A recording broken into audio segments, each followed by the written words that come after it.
For more on this, on AI and the kinds of regulations that could come from all this around the sector, let's bring in Aneesh Chopra, former Chief Technology Officer at the White House. He's currently president of Care Journey, and it's already, I can see it happening already, Aneesh, and that is, there's too much power consolidated in too few tech companies. I can see the giants funding some of these startups, which is the way this all works, right? They may not have it in-house. This is the proper way to do it. Next thing you know, regulators are going to say, uh-oh, Google or Microsoft, they acquired these really good startups. Now they've got a lock on the industry. Isn't that, we need to know what is going to be looked at or what isn't going to be looked at. And the way we are right now with Lena Khan and the FTC, I'd be afraid to do any of this stuff. I wish we had better, more transparent ground rules of the road. Well, I appreciate the sentiment, but I think in this area we have reasonably clear rules of the road on behaviors for competition policy. The three major agencies, the Department of Justice, the Consumer Financial Protection Bureau, and the FTC issued a joint statement on AI, acknowledging that the areas of competition remain the three big constraints: access to data, access to compute, and frankly, human capital, the talent necessary to make all of this work for the rest of us. So the cops on the beat are paying attention. They've issued that joint statement.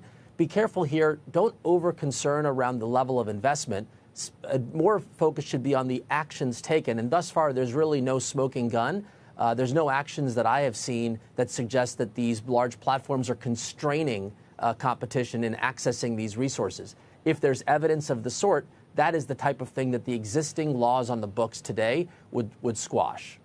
I guess, Aneesh, there has been people that have said that the current FTC shoots first and asks questions later, or you're not innocent until proven guilty, you're guilty until you're proven innocent. Everything's going to be blocked. Everything's going to be thrown up against the wall. Some of it will stick. A lot of it won't. That would be a bad thing for us to do from a global competition perspective on AI if we approach it the same way the FTC is approaching a lot of other things. No? I would be careful in how you characterize it. They're clearly vigilant on mergers and acquisitions where there's been a gray area of how technology companies that offer products for free have evidence of consumer harm, and so they're exploring ways to identify areas of harm in mergers and acquisitions.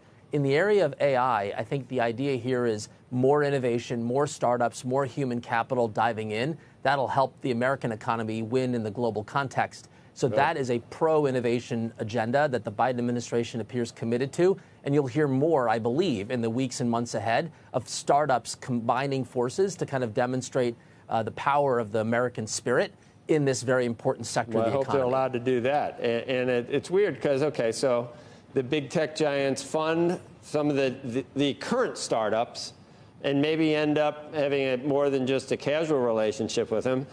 So that could hurt future startups that aren't even around. So 3 or 4. So we're helping the current startups, which is good for competition.